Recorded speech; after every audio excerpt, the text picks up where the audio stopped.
और इस चूना को इस तरह से 2 लीटर पानी के घोल में आपको इसे फिल्टर कर देना है। दोस्तों, बाबा विश्वनाथ के नगर वाराणसी से आप देख रहे हैं ग्रैंडपा गार्डन और मैं हूं रामावत सिंह। दोस्तों देखिए, इस वीडियो में आपको हम बताएंगे बैगन के पौधे में चूना का जादू। यदि आप बैगन के पौधे में 1 चम्मच चूना का इस्तेमाल करेंगे तो आपके पौधे की दुगनी ग्रोथ होगी, फूल और फल आना चालू हो जाएगा, सूखता बैगन का पौधा हरा होगा। यह देखिए मेरा बैगन का पौधा गर्मी के दिन में एकदम से सूख गया था। इसमें हमने चूना का इस्तेमाल किया। आज की तिथि में आप देख सकते हैं ये मेरा बैगन का पौधा फिर से हरा हो गया। अभी इसमें फूल और फल बनना चालू होने वाले हैं, तो इसको बूस्ट करने के लिए हमको चूना का इस्तेमाल करना पड़ेगा। सस्ती चीज, कोई खर्चा नहीं, खर्चा जीरो, बगीचा हीरो। को जानने वाली बात यह है कि आपको किस चूने का इस्तेमाल करना है, चूने की कितनी मात्रा को इस्तेमाल करना है, चूने का इस्तेमाल करने से आपके बैगन के पौधे को क्या फायदा मिलता है, चूने में कौन कौन से तत्व पाए जाते हैं, इसका इस्तेमाल का सही तरीका हम लोग इस वीडियो में सब कुछ जानेंगे। देखें, ये पिछले साल का 1 साल पुराना बैगन का 2 पौधा ग्रो बैग्स में लगाए हैं छत के ऊपर, और ये आप दूसरा पौधा भी देख सकते हैं। दोस्तों देखिए, गर्मी के दिन में यह पौधा पूरी तरह से सूख गया था। इसमें हमने 1 चम्मच चूना का इस्तेमाल किया। अब ये देखिए, आप देख सकते हैं इस पौधे में तमाम ये फूल भी बनने लगे हैं, और इसके अलावा ये देखिए छोटे छोटे फल ये बनना चालू है। आप जहां देखेंगे आपको फूल और फल दिखाई देगा। ये देखिए छोटे छोटे फल बन रहे हैं। इस तरह से कम छोटे छोटे 50 फल हमारे इस पुराने बैगन के पौधे में बन चुके हैं। चूना डालना हमारे बैगन के पौधे में जादू की तरह काम करता है, और 15 दिन में इसका रिजल्ट दिखाई देता है। पौधे की ग्रोथ दोगुनी हो जाती है, हरियाली आ जाती है, और फल फूल बहुत ज़्यादा संख्या में लगते हैं।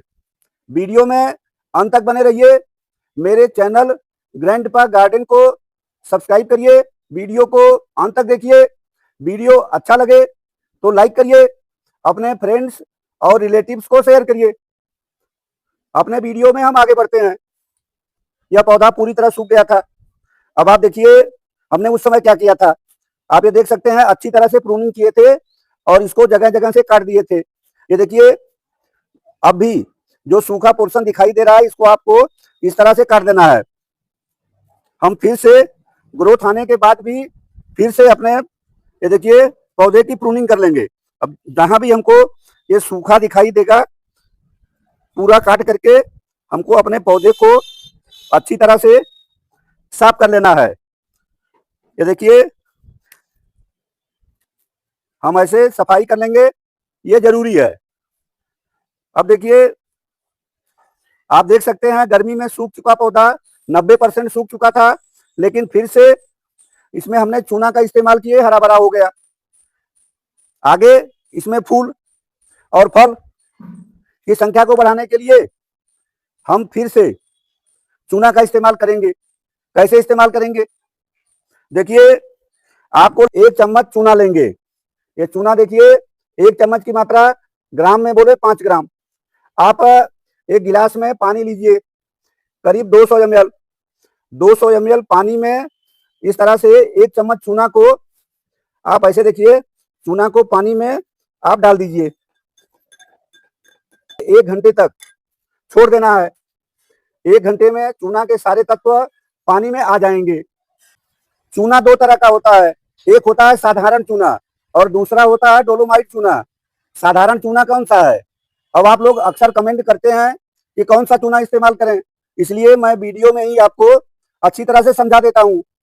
ये है साधारण चूना, पान में खाने वाला चूना और कुताई वाला चूना, ये दोनों चूना एक ही होता है, और डोलोमाइट चूना अलग होता है।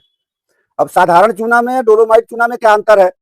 साधारण चूना में कैल्शियम की मात्रा 20 से लेकर 30% तक होती है, और जो दूसरा तत्व मिलता है मैग्नीशियम, तो मैग्नीशियम की मात्रा केवल 1% होती है। आपको इस्तेमाल करना है डोलोमाइट चूना। और उसको क्यों इस्तेमाल करना है? क्योंकि साधारण चूना और डोलोमाइट चूना दोनों में कैल्शियम की मात्रा बराबर होती है, लेकिन डोलोमाइट चूना में मैग्नीशियम की मात्रा 1% की जगह पे 10 से 12% होती है। तो आप इस्तेमाल करें डोलोमाइट।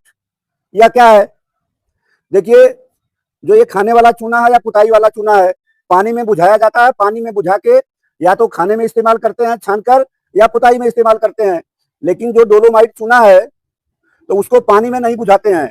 चूना का पत्थर वो रख देते हैं वायुमंडल की नमी में, और वायुमंडल की नमी से चूना का पत्थर अपने आप गल करके चूर्ण बन जाता है, पाउडर बन जाता है। तो जो अभी हमने आपको 1 चम्मच चूना दिखाया, वह डोलोमाइट चूना था। आपको कौन सा चूना लेना है, यह बात हम समझते हैं कि क्लियर हो गई होगी। जो चूना है वह हमारे पौधे को सेकेंडरी न्यूट्रिएंट्स देता है, कैल्शियम और मैग्नीशियम।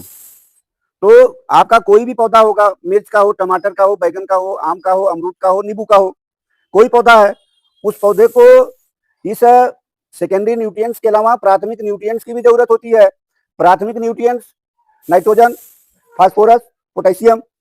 तो आपको केवल चूना के ऊपर निर्भर नहीं होना है, उससे पहले आपको एनपीके वैल्यू अपने इस बैगन के पौधे को देना है, और महीने में 1 बार देना है।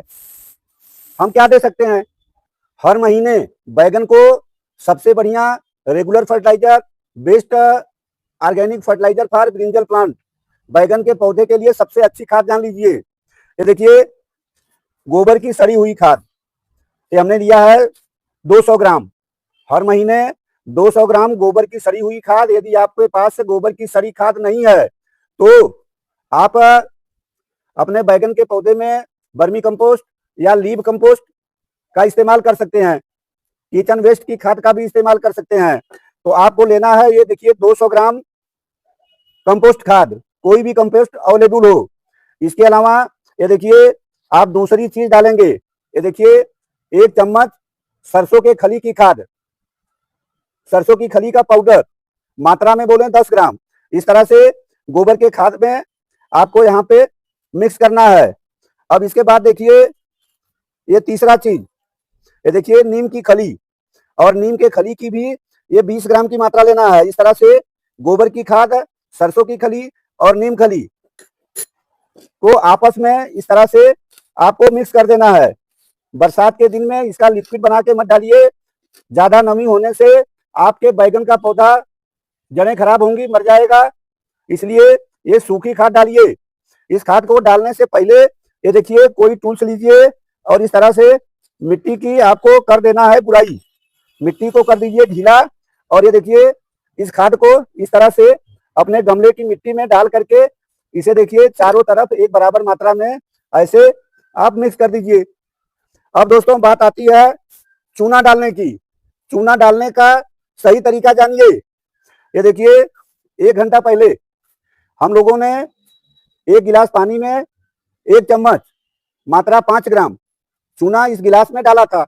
अब चूना में जो भी कैल्शियम और मैग्नीशियम होता है, इसके तत्व पानी में घुल चुके हैं। अब आपको करना क्या है? ये देखिए, एक कोई चम्मच लेंगे और इसे अच्छी तरह से इस तरह से घोल लेंगे। इस्तेमाल से पहले आपको इसको डाइल्यूट करना है। कितने पानी में डाइल्यूट करेंगे? हल्का करेंगे। अगर आप इस तरह से डाल देंगे तो आपका ये बैगन का पौधा जड़ खराब होगी, मर जाएगा। इस चूना को इस्तेमाल करने से पहले यह जान लीजिए कि आपके पौधे में इसका क्या फायदा मिलता है। सबसे पहला फायदा, ये चूना आपके गमले की मिट्टी के पीएच को मेंटेन करता है। यानी अगर आपकी मिट्टी ज्यादा अम्लीय है तो इसका लेवल मेंटेन करके ये आपके पौधे की ग्रोथ लायक बनाता है। दूसरा चीज, जो चूना होता है यह एंटी फंगल और एंटीबैक्टीरियल होता है। तो ये जड़ में, आपके पौधे की जड़ में फंगस और कीट को खत्म करता है। हमने नीम की खली डाला है, तो नीम की खली से फंगस और कीट भी खत्म होता है और हमारे पौधे को एनपीके वैल्यू भी मिलती है। एनपीके वैल्यू मतलब नाइट्रोजन, फास्फोरस और पोटेशियम।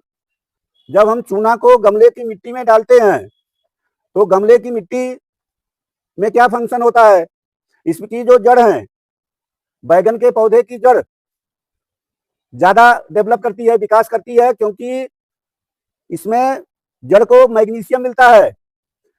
अब जब जड़ का ज्यादा विकास होता है तो ज्यादा जो भी गमले के अंदर न्यूट्रिएंट्स मौजूद हैं, इसको जड़ें पौधे के आखिरी छोर तक भेजती हैं और पौधे में क्लोरोफिल का निर्माण होता है, प्रकाश संश्लेषण की क्रिया अच्छे से होती है।